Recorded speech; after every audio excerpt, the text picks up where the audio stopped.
มาแต่ให้บ่เลยนะแมนมาแต่เก็บพักแมนเออโอ้ได้มาเด้อมากินนะมาคือเอามาแต่ให้นะบ่ใจเด้อชวนไผ่พลมาแต่น้ำมาคือมึงอัจฉพรขอบใจแซ่บบ่ล่ะแซ่บบ่เขาเนี่ยเอ็ดได้นั่นน่ะเอามาพึ่งไว้บ่น่ะยัดเราให้เนาะซ้ำนี่คงว่าปลากันไม่ได้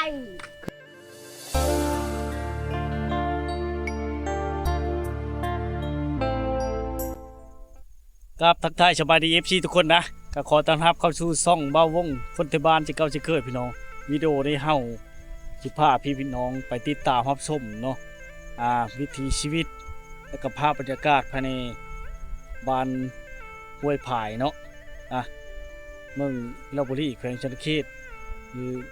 ชายแดนติดกับอันนั้นนะเมืองบุรพาพี่น้องเนาะเป็นชายแดนเนาะที่ห่างไกลจากตัวเมืองที่ชุดแหละพี่น้องเลยเนาะบ่มีสัญญาณแล้วก็บ่มีไฟฟ้าเนาะสัญญาณโทรศัพท์ก็บ่มีพี่น้องบ่ได้จักลักเข้าไปหั่นเนาะเดี๋ยวเฮามาติดตามรับชมในการเก็บเอาภาพบรรยากาศภายในบ้านเขาเนาะบ้านเขาเจ้านี่ยังต่ำเข้าอยู่เคยไปแล้วครั้งนึงพี่น้องยังต่ำเข้าเนาะวิถีชีวิตว่าเดินไปตักน้ำตักในเนาะ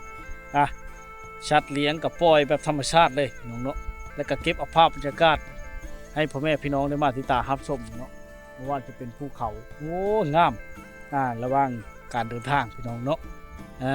แล้วก็มีข้าวต้มขนมเนาะจากชับท่าเนาะแล้วก็นมเนี่ยนมและตะช้อยต้มขนมเนาะเอาไปฝากไปต้อนผู้ที่อยู่ห่างไกลเนาะเก็บเอาภาพบรรยากาศพี่น้องเลยคือว่าพี่น้องทั้งสหรัฐอเมริกานะชาวแนนซี่พร้อมด้วยครอบครัวเนาะและก็เดือนพี่น้องเนาะในเลิกค่ะขอให้โชคเฮงๆเนาะเลยเห็นคลิปนี้ก็ช่วยกดไลค์กดแชร์เป็นกำลังใจด้วยเด้อพี่น้องเด้อในการเดินทางครั้งนี้เนาะใช้เวลาตั้งแต่4 โมงเช้า5-6 โมงแรงพี่น้องเลยเนาะพักกันไปช้อนบ่จะเชี่ยวเนาะไปชายไปช้อนบ่หนาวบ่เนี่ยหนาวโอ้โต้มครับน้าพี่น้องเนาะ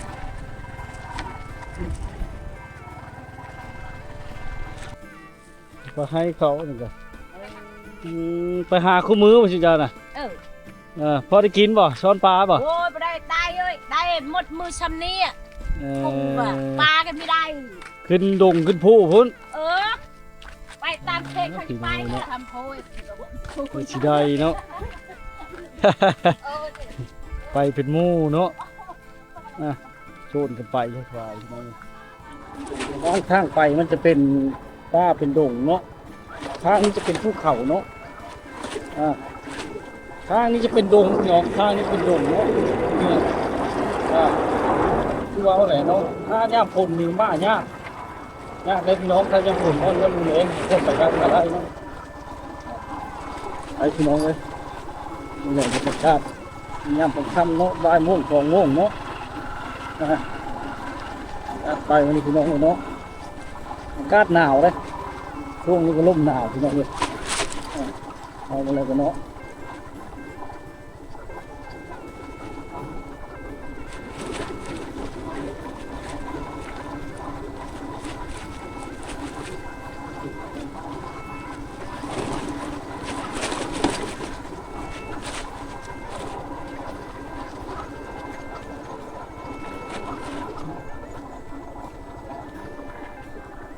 ได้มานบ่ได้บ่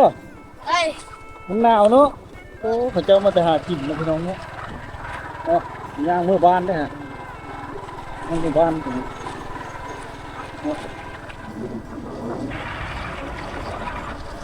มันโอเคดีช่วงหลายเขาจะเฮ็ดให้หลายกว่าเฮ็ดหน้าเนาะเฮ็ดให้พี่น้องถ้าห้องน้ำดูการเขาเฮ็ดให้เนาะดูแลเดือน4 เดือน 5 เดือน 6ไปเลยพี่น้องเลยแล้วดูแลนี่ก็จะบางคนก็จะอยู่บ้านอยู่ช่องเนาะอยู่หากินก็ธรรมชาติที่เห็นมาแล้วน้องเลย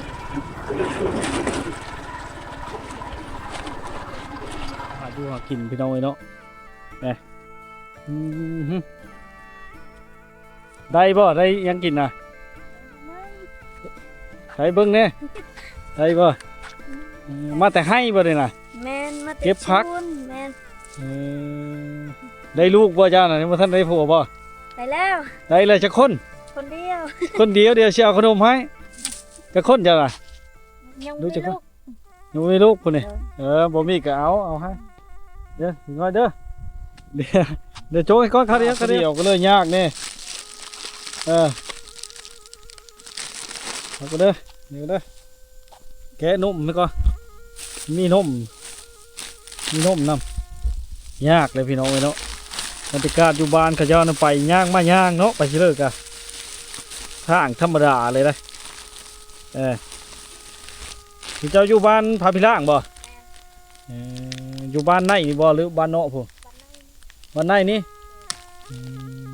พี่น้องเลยเนาะมาแต่หาไปแต่เช้าคุณบ่ ไปแต่9 โมง ไปแต่9 โมงพี่น้องเลยเนาะไปหาอยู่หากินแต่9 โมงคุณนะแต่เป็ด9 โมงตั้งแต่เริ่มมันน้ำหม้อนะพี่น้องเลยโอ้ยเนาะแกะยากอะไรนี่กะพอดีเอาเว้ยยากแต่บ่มีหมู่มาน้ำมันนี่นะได้แล้วพี่น้องเนาะ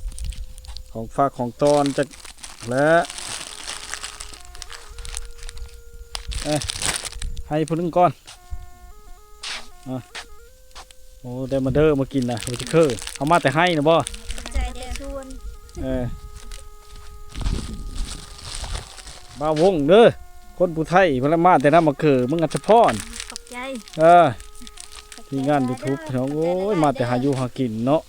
อองเต็มชักบ่ยักโฮชิเคอร์พักลักๆก็คือพักเนาะเขาเจ้าไปหากินแถวป่าตำดงเนาะตามป่าตำดงพี่น้องนะย่างเนาะขึ้นผู้พอแล้วทุกคน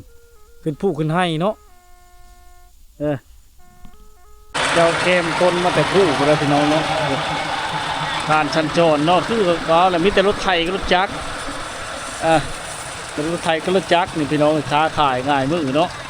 บุกบืนโอ้บรรยากาศนี้นะพี่น้องคนทางไปเนาะบ้านห้วยพายเนาะให้เดียนขมูลพี่น้องเลยครูห้วยพายจะกองเนาะขาวเนาะบรรยากาศน้ำผมคำไปนี่พี่น้องเลยเนาะแถมภูเขาแถวผู้แถวพาอะไรพี่น้องเนาะเดินต่ออีกทางมันห้อมเนาะพี่น้องไปก็ได้ก็จะไปก้อนเนาะบรรยากาศแก้ขึ้นเมื่อดับไฟมาแต่ให้บ่เป็นรถเลยเนาะ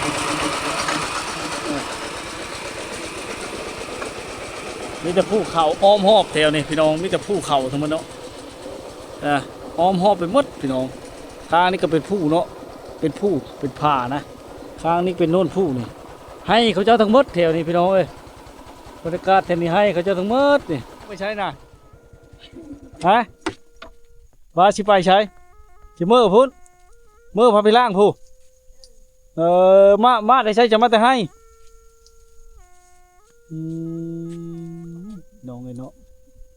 มาแต่ให้เนาะย่างเมื่อบ้านเพื่อสิฮอด3 กิโล4 กิโลพี่น้องเนาะโอ้ให้เขาเจ้าอยู่ผู้อยู่ผาพอได้อยู่หุบเขาพี่น้องเลยเนาะเต็มไปดอกมันหญ้าพันธุ์ทางนี้เนาะเป็นข้างก็พี่น้องเลย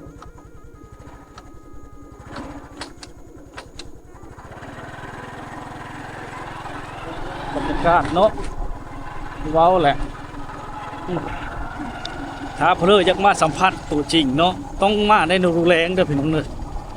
ต้องมาในรูแรงเนาะกับบุษันโอ้ยยากนะเนาะ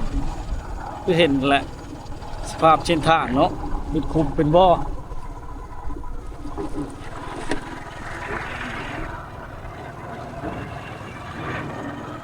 แต่ว่าวิวหนึ่งงามลามันเป็นผู้เป็นผาเนาะผู้ผาป่าดุพงไผ่ทางธรรมดาเนาะ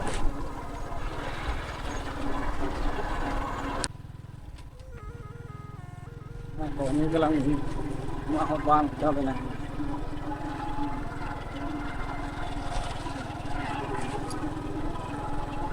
จะเอาหาบทำเมื่อกินได้นะพี่น้องเลย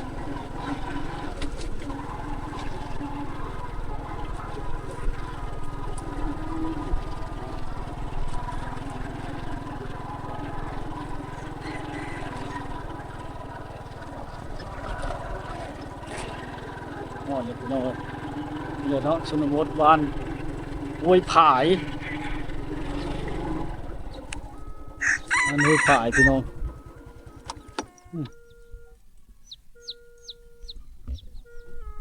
เงียบสงบดีมาฮอดกันได้เนาะมาฮอดมาถึงนี่ยามค่ำนะพี่น้องนะ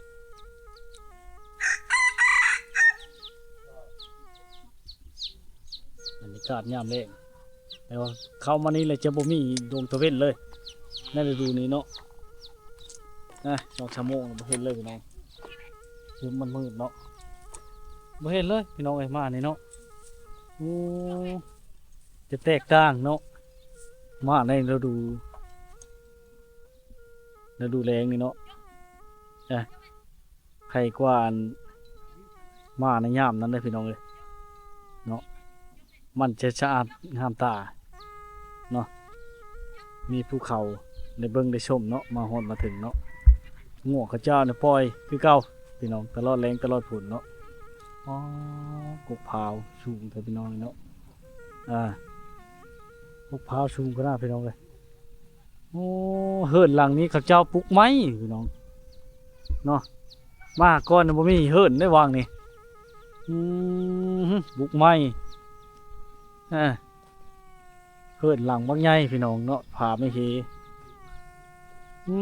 หากกระปุกไม้บ่มาหาก้อนคือบ่เห็นบ่โอ้ยทำเพิ่นเก่าเพิ่นน่ะย้ายเฮิรนเก่ามันอยู่นี่บ่เอาเพิ่นเก่าอยู่นี่ลูกแปลงมาให้นี่แปลงไม้หลังบักใหญ่พี่น้องเลยเนาะอยู่ชามชาไปเนาะนี่ได้พี่น้องเลยชีวิตการเป็นอยู่ของพระเจ้าเนาะอยู่ธรรมชาติฝากน้องเนาะคำแรงมาแล้วเขาเจ้าอยู่จังใดเดี๋ยวไปติดตามชมกันพี่น้องเลยเนาะวิวบ้านเขาเจ้าในงามลายเป็นบ้านที่เก่าแก่ดั้งเดิมเบื้องต้นพร้าวก็ฮู้แล้วพี่น้องเนาะจุดชุดก็มีพวกบ้านเนาะเอาพี่น้องเนาะไปแก้ไม้บ่คือบูมเบลบ่อะไรนี่มันปีนโอ้บูมเบลหมดพี่น้องเนาะว่าแล้วหนทางเนี้ยเนาะ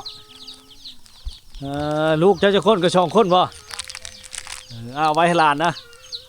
บัดเขาตื่นมาเขายากเขาไปลิ้นบ่ตกใจเด้อเห็นเล่าห้ามน้ำมาต้องต้อยบางใดนี่พี่น้องแม่นบ่เจ้าว่าห้ามน้ำบางเลยในภัยห้ามนะแบบพี่น้องเนาะย้ำเข้าช่างฉันน่ะยังย้ำเข้าอยู่เนาะได้ชี้หาเดินนี่บ่ลูกอ่ะก็ได้พี่น้องเนาะโอ้นี่คือบ้านห้วยผายเนาะพี่น้องเนาะเมืองวิลาบุรีแห่งชนเขตเนาะมาฮอดมาถึงเลยบรรยากาศกันหนาวบ่มีแดดเลยมาฮอดพี่น้องเนาะโอ้เข้ามาแล้วเลยช่ำอยู่ในอีกมุมโลกนึงพี่น้องเนาะมาเห็นเลยแต่ยังไข่อยู่มันนี่โชคดีได้ขนมเนาะกับนมนะมาฝากมาตอนกับเจ้าเนาะเนี่ยเขาเฮ็ดพักเนาะเขาก็เฮ็ดโหดีเลยท่านผู้ชมคันเฮ็ดโหบ่ดีนี่งัวเนาะเขาปล่อยงัวปล่อยควายเนาะหมู่บ้านนี่พอได้กินเนาะน้ำเขาเจ้านี่บ่ฮู้ว่าเขามาแต่ใจน้ำมาโหดพี่น้องเลยคือสิหาบมาไก่ขนาดนะเดี๋ยวมาใช้เองนี่ท่านผู้ชมมันบ่มีน้ำนี่ใช้โอ่งนี่พี่น้องโอ้ตัวนี้งามขนาดปุ๊อยู่ถึงอันลำไม้พี่น้องงามขนาดเนาะภูมิปัญญาของชาวบ้านเอาโกนไม้มาเฮ็ดห่างเนาะกำลังสิไปห้ามน้ำบ่เลยนะหรือห้ามมาเลยยังเอ้ยยังปลากระบุงได้งามเลยเฮ็ดช่างกระบุงนั่นน่ะเชื่อเข้าให้บ่นี่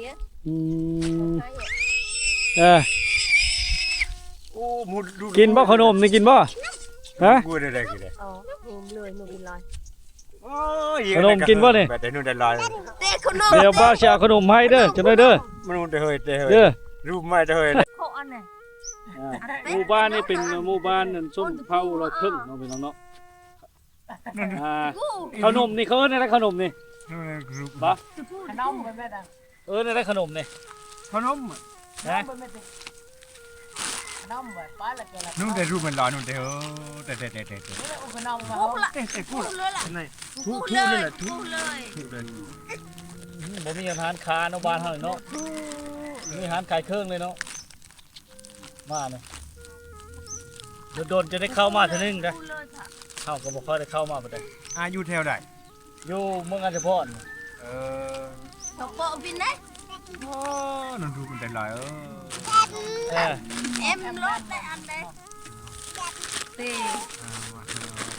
แต่รูปมันแล้วอยู่นึงกับรูปไทยนะทุบแบบ พูดเลยพูดเลย ทุบละทุบ กิ ลุ น ง บ่ ทุบ กิ ลุ น ง เป็นบ่เคยกินบ่ ทุบลุงเลยทุบลุงเลย อะไร ทุบละทุบละ ขอบใจเลยอะไร ทุบ ตัดตึกตัดโดนโยนนะ โดนๆจะได้มาเทื่อนึงเนาะพี่น้องเนาะเขาเจ้าบ่ค่อยได้กินไปแล้วเนาะอะไร ไม่ได้ครับ เลยขนมนี่ล่ะ นี่น้ำล โอ๊ย มีพวกเขามาอยู่สลายบ่มี ำบ่มีเลย บ่มีเนาะบ้านเฮาเนาะโดนๆนั่นนี่ก็เขาอยู่ที่ย้ายงานไปอยู่บ่อน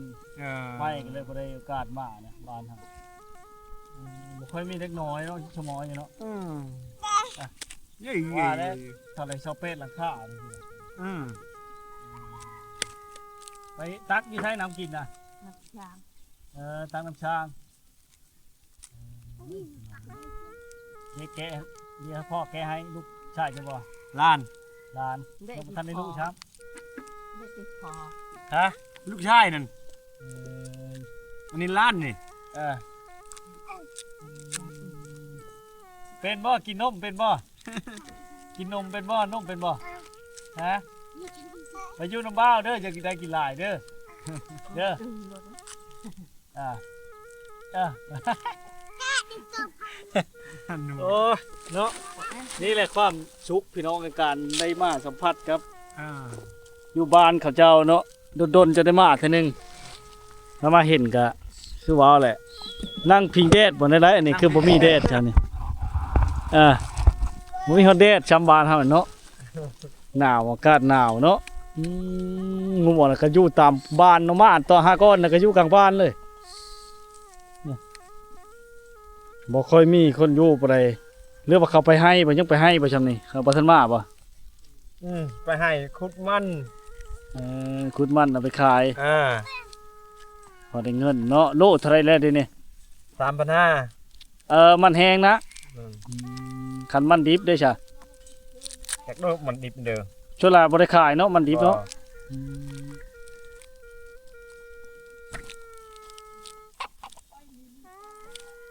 แกเป็นบ่น่ะบ่เป็นเชื่อไปจังน่ะฮะ เบ็ดแกะ แซ่บบ่ ล่ะ แซ่บบ่พวกนี้นี่นี่พวกนี้พี่น้องนี่โอ้ยเนาะ หัวหนึ่งสิ แซ่บเพิ่นว่าแซ่บโดนๆจะได้เข้ามาทีนึงนะพี่น้องเนาะคือเห็นนั่นแหละกินแล้วไปหาน้ำในจะได้มันหนาวเด้อเดชแสงแดดนี่แหละพี่น้องเอ้ยหนาวเด้อาบไรเด้คำจะน้อยละอาบไร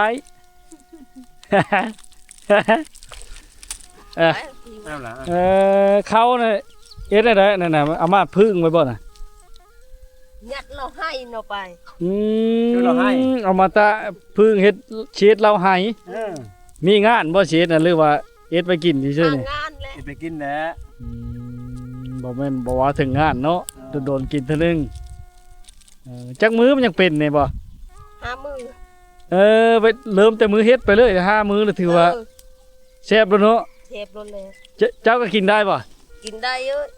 ยันว่าทอนผู้ชายนี่เจ้าก็กินกันเนาะ กิน กินเลยมันยังก็กิน เราให้เนาะชุบยาเขาเนาะ โอ้ได้เห็นแสงแดดพี่น้องบาได้คักกะลีเนาะบรรยากาศยาม 2-3 โมงแรงนะพี่น้องเอ้ยเนาะอ่ะเข้ามานี่เงียบสงบดีบ่ค่อยเห็นผู้ใดเลยนะมิดสมอยพี่น้องเอ้ย